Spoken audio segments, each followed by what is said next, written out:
कोरोनाको कहर विश्वभरि जारी छ। हालसम्म विश्वभर 16,23,000 संक्रमित भेटिसकेका छन्। त्यस्तै कोरोनाका कारण मृत्यु हुनेको संख्या 1 लाख पुग्न आँटेको छ। नेपालमा पनि कोरोना फैलन नदिनका लागि देशभर लकडाउन गरिएको छ। हालसम्ममा 3,000 परीक्षण गरिएकोमा 9 जनामा कोरोना पोजिटिभ देखिएको छ भने 1 जना निको भइसकेका छन्। त्यस्तै भारतमा कोरोना संक्रमितको संख्या 6,000 नागिसकेको छ भने 200 बढीले ज्यान गुमाइसकेका छन्। भारतमा बढिरहेको कोरोना संक्रमितको संख्याले नेपालका सीमावर्ती क्षेत्र उच्च जोखिममा छन्। त्यसैले पनि सीमा नाका क्षेत्रमा सुरक्षा सतर्कता बढाएको छ। ठूलो संख्यामा नेपालतर्फ सशस्त्र र नेपाल प्रहरी तैनात छन्। सीमा नाका ठप्प रहेका बेला भारतीय मिडियाले भने नेपालमाथि गम्भीर आरोप लगाएको छ। एक भारतीय न्यूज च्यानलले नेपालबाट 200 कोरोना संक्रमित भारतमा छिरेर कोरोना फैलाउँदै गरेको आरोप लगाएको छ। नेपाल में करीब 200 कोरोना संक्रमित मरीज भारत में घुसकर कोरोना फैलाने के लिए बेताब हैं। पर्साका एक गाउँपालिका प्रमुखले भारतमा कोरोना भाइरसको संक्रमण फैलाउने योजना बनाएको भारतीय सञ्चार माध्यमहरूले प्रसारण गरिरहेका छन्। सुनियोजित ढंगले भाइरस संक्रमितहरूलाई नेपालकै एक व्यक्तिको योजनामा बिहारतर्फ छिराएर अवस्था भयावह बनाउन खोजिएको दावी गर्दै एक स्थानीय प्रशासनले लेखेको पत्र सार्वजनिक गर्दै भारतीय मिडियाले समाचार प्रकाशन गरेका छन्।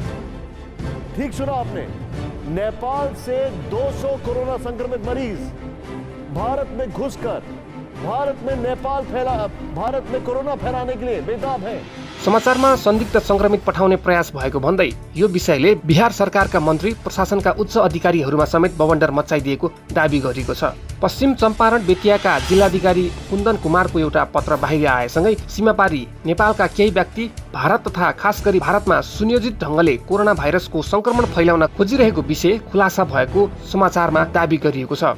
जिल्ला अधिकारीले सीमा सुरक्षा बलको 47औं बाहिनी बटालियनलाई गोप्य पत्र पठाउँदै सीमापारीबाट कोरोना संदिग्धलाई भारत प्रवेश गराउने प्रयास भइरहेको भनिएको छ। पत्रका अनुसार भने 40 देखि 50 कोरोना संदिग्धलाई भारतमा प्रवेश गराउने योजना बनिरहेको गोप्य सूचना आएको उल्लेख छ। यी व्यक्तिहरूको उद्देश्य भारतमा कोरोना संक्रमण फैलाउनु रहेको पत्रमा दावी गरिएको समाचारमा उल्लेख गरिरहेका छन्। पत्रका अनुसार भारतमा त्यसरी प्रवेश गराइएका सबै व्यक्ति मुस्लिम हुन्। ती व्यक्तिहरूलाई जालिम मुखिया नामक व्यक्तिले भारतमा प्रवेश गराएको बताइएको छ। जालिम मुखिया हतियार तस्कर रहेका र उनी नेपालको पर्सा जिल्लाको जगन्नाथ गाउँमा बसोबास गर्ने व्यक्ति रहेको पत्रमा उल्लेख छ। जालिमले नेपालको सीमा हुँदै सुनियोजित रूपमै कोरोना संक्रमितहरूलाई भारतमा प्रवेश गराएको दावी गरिएको छ। उक्त पत्रमा जिल्ला अधिकारीले सीमा सुरक्षा बललाई गस्ती बढाउन र संदिग्ध गतिविधिप्रति निगरानी बढाउन निर्देशन समेत दिएका छन्। बेतियाका जिल्ला अधिकारीले यस्तो पत्र बाहिर आएसँगै बिहारका गृह सचिव अमीर सुबानीले सबै सीमा बिन्दुहरूमा कडाइपूर्वक जाँच भइरहेको बताइएको समाचारहरूमा उल्लेख छ। यो विषयमा गृह मन्त्रालयलाई समेत जानकारी गराइसकिएको छ। सुबानीले कोही कसैलाई त्यसरी घुस्न नदिने बताएका छन्। यो विषय नेपालसँग जोडिएका कारण आफ्ना अधिकारीहरूलाई अलर्ट गराइसकिएको उनले भनेका छन्।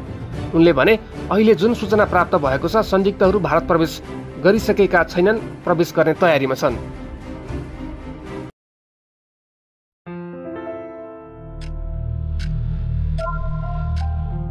पछिल्लो समय महिने पछि नेपालबाट चीन भ्रमणमा जाने टोलीको लस्कर लाग्ने गरेको छ। चीनले आफ्नो अनुभव आदान प्रदान गर्न नेपाली नेताहरूलाई चीनमा बोलाउने गरेको हो। राजनैतिक स्थिरतासँगै नेपाल आर्थिक विकासमा पदार्पण हुन थालेपछि यो क्रम अझ तीव्र गतिमा अगाडि बढेको छ। चीनले नेपालबाट धेरै मानिस बोलाएर के सिकाउँछ? भ्रमणमा जानेहरू चीनबाट के सिकेर फर्किन्छन्? यी प्रश्न सामान्य लागे पनि देश निर्माणमा अहम भूमिका राख्दछन्। अहिलेसम्म नेपालमा यी विषयमा न गम्भीर बहस भएको छ न त विश्लेषण। नेपालीका लागि चीन भ्रमण गर्नु ज्ञान सिप अनुभव विवेक शिक्षा पाठ लिनु नभई केही दिनका लागि बिदा मनाएर मनोरञ्जन लिनु मात्र भएको छ। चीनले नेपालीलाई प्रशिक्षण गराउने विषय, गरिबी निवारणमा आफूले गरेको उपलब्धि, पूर्वाधार तथा प्राविधिक विकास, चीनिया चरित्रको समाजवादी व्यवस्था, चीनिया कम्युनिस्ट पार्टीको कार्यशैली, चीनिया कृषि व्यवसाय, बीआरआईको अवधारणा र प्रभाव, चीनिया कूटनीति, चीनिया अर्थतन्त्र, चीनिया राजनैतिक प्रणाली आदि हुन्। सम्बन्धित विषयका प्राध्यापकले सटीक र स्पष्ट भाषामा उल्लेखित विषयमा तथा तथ्याङ्क सहित जानकारी दिन्छन्। नेपालीलाई मात्र नभई जुनसुकै देशबाट बोलाइएका प्रतिनिधिलाई चीनियाले सिकाउने कुरा यही नै हुन्। सन् 2020 सम्ममा चीनले देशभरिका विपन्न नागरिकलाई गरिबबाट मुक्त गराएर गरिबी उन्मूलन गर्ने घोषणा गरेको छ। चीनले विकास गरेको पद्धति र नमुना कार्यक्रमबाट भएका गरिबी निवारणका उदाहरण सम्बन्धित क्षेत्रमै गएर अवलोकन गर्न पाउनु राष्ट्रका लागि केही गरौं भन्ने व्यक्तिका लागि अवश्य राम्रो अवसर हो। गरिबी निवारणमा चीनी अनुभव विश्वकै लागि अनुकरणीय छ। गरिबी निवारण बाहेक चीनले प्रशिक्षण दिने अर्को विषय हो चीनिया कम्युनिस्ट पार्टीको संरचना, पद्धति,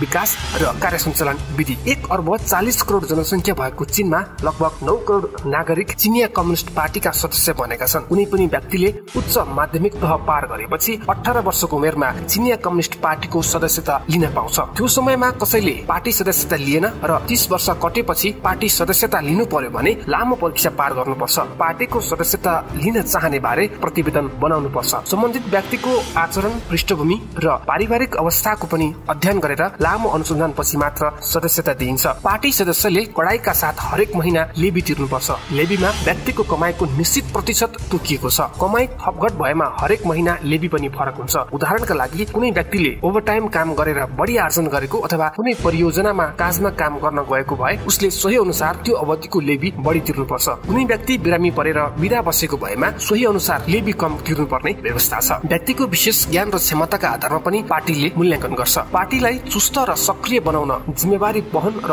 भ्रष्टाचारमा शून्य सहनशीलतालाई पारदर्शी रूपमा अगाडि बढाउन पार्टीका हरेक सदस्यलाई दुईतर्फी निगरानीमा राखिएको छ। एउटा अनुशासन समितिले उनीहरूको निगरानी राखेको हुन्छ भने अर्को पार्टीकै विशेष निगरानी समिति पनि हुन्छ। पार्टीका तल्ला समितिको नियमित अधिवेशनसँगै पार्टी सदस्यको माथिल्लो समितिको बढुवा विधि पनि पारदर्शी हुन्छ। माथिल्लो समितिमा रहेका पार्टी सदस्यको जिम्मेवारीमा गरिबी निवारणमा व्यक्तिगत रूपमा योगदान गर्नुपर्ने स्वयंसेवा पनि राखिएको छ। गरिबी निवारण र चिनिया कम्युनिस्ट पार्टीको सञ्चालन विधिसँगै जोडिएर आउँछन्। चीनको विकास र चिनिया चरित्रको समाजवादी व्यवस्था 40 वर्षदेखि चीनले अँगालेको सुधार र खुलापनसँग प्राप्त पूर्वाधार विकास प्रविधिको आविष्कारले चीनलाई विश्वको दोस्रो आर्थिक शक्ति बनाएको कुरा चिनिया प्राध्यापकले सरल तरिकाले व्याख्या र विश्लेषण गर्छन्। यही विकासलाई विश्वभरि छर्न चीनले बीआरआई अवधारणा ल्याएको पुष्टि गर्दै आलिशान 5 तारे होटलमा राखेर प्रशिक्षण दिने गरिएको छ। चिनिया नागरिक अहिले पनि चिनिया कम्युनिस्ट पार्टीका संस्थापक अध्यक्ष माओ सेतुङलाई भगवान शरण नै मान्ने गर्छन्। माओले अघि सारेको राज्य केन्द्रित अर्थतन्त्रले चीनको विकासको मार्गरेखा तयार पारेको आम चिनियाको बुझाइ छ। माओले चीनको विकासका धेरै फाउन्डेसन बनाएकाले नै चीनले छोटो समयमा नै जादुमय विकास गर्न सकेको चिनियाहरूको विश्लेषण छ।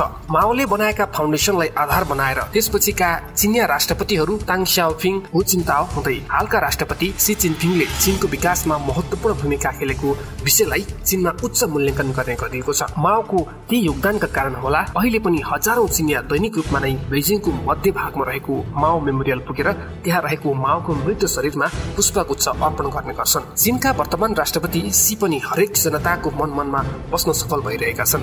सम्भवतः उनले मुलुकको विकासमा कायापलट गर्न सकेकाले पनि हुन सक्छ हरेक चिनियाले दैनिक जसो नै सीको समेत नाम लिँदै उनको उच्च प्रशंसा गर्ने गरेका छन्। चीनले छोटो समयमा नै जादुमय विकास गर्नुको मुख्य कारण त्यहाँका शासकहरूमा रहेको इमानदारिता तथा देश र जनताप्रतिको कर्तव्यबोधको भावना मात्र होइन, जनतामा रहेको अनुशासन र सभ्य संस्कृति पनि हो।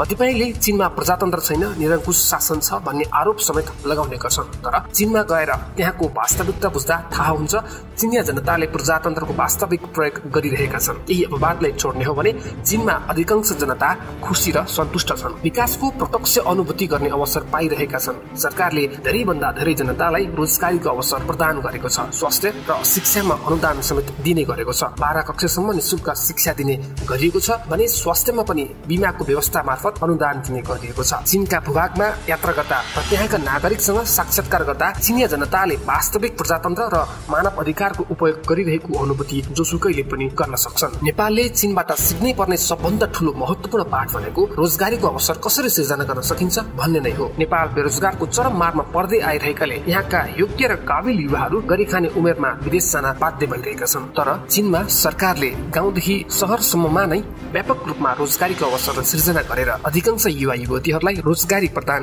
गरिरहेको छ। पर्यटनलाई उद्योगको रूपमा विकास गरेर कला र संस्कृतिलाई संरक्षण गरेर त्यसैबाट रोजगारी सिर्जना गरिरहेको छ। गाउँ बस्तीका प्राय सबै नागरिक घरेलु उद्योग तथा कल कारखाना एवं पर्यटकीय र सांस्कृतिक संरक्षणका क्रममा सिर्जना गरिने कुनै न कुनै व्यवसाय वा रोजगारीमा लागिरहेका छन् भने शहरमा प्रविधिको उच्च विकास गरिएको छ। चीनले छोटो समयमा विकास गर्नुको महत्त्वपूर्ण पाटोको रूपमा पर्यटनको विकास पनि रहेको छ। यसका साथै चीनले वातावरण संरक्षण, गरिबी निवारण, प्रविधिको उच्चतम प्रयोग, एकीकृत बस्ती निर्माण, सडक, रेल तथा हवाई रूटको उच्चतम विकास, आधुनिक कृषि प्रणाली, शहर तथा गाउँको उचित व्यवस्थापनका लागि चमत्कारी विकास गरिरहेको देखिन्छ। यीमध्ये नेपालले पनि पर्यटनको विकासबाट उद्योग तथा विभिन्न कम्पनी स्थापना गरी हजारौंलाई रोजगारी दिन सक्छ। यातायातको विकास, एकीकृत बस्ती, शहरी व्यवस्थापन, प्रविधिको प्रयोग, नदी नालाको उचित व्यवस्थापन, पहाडी क्षेत्रको व्यवस्थापन लगायतको क्षेत्रमा नेपालले पनि चीनको सिको गर्न सक्ने प्रशस्त सम्भावना रहेको छ। चीनको विकासबाट पाठ सिक्दै नेपालमा रहेको अपार जल शक्तिको प्रयोग गरेर विद्युतीयकरण गर्नुका साथै जल पर्यटनको विकास गरेर ठूलो संख्यामा उद्योग, कल कारखाना तथा रोजगारीको अवसर सहजै रूपमा सिर्जना गर्न सकिन्छ। चिनिया जनता आफ्नो शासकप्रति पूर्ण विश्वास र भरोसा गर्ने गर्छन्। जनता यति धेरै अनुशासित छन् कि एकले अर्कोलाई सम्मान, सहयोग र सद्भाव दिने विषयलाई आफ्नो जिम्मेवारी र उत्तरदायित्व सम्झन्छन्।